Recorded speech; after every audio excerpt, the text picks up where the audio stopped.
بسم اللہ الرحمن الرحیم۔ بس ہم یہ کہہ سکتے ہیں کہ اس دنیا کی تمام چیزیں 4 عناصر سے مل کر تشکیل پاتی ہیں،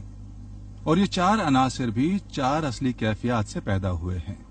اور علم المیزان کے ذریعے ہر مادی چیز کی تشکیل میں ان 4 کیفیات میں سے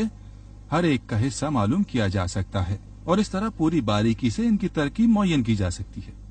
اور اس طرح ایک کیمیاءدان اجسام میں پیدا ہونے والے تغیرات پر مکمل تسلط حاصل کر پاتا ہے،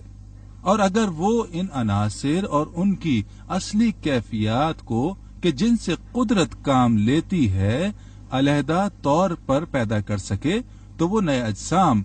بالخصوص ایسے اکسیر بنانے کے قابل ہو جائے گا جو دھاتوں پر اثر انداز ہو سکیں، اور اس طرح ہر جسم میں موجود ہر ضعیف کیفیت کو قوی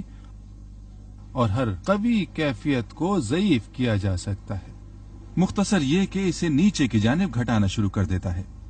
کچھ اس طرح سے کہ جو کوئی بھی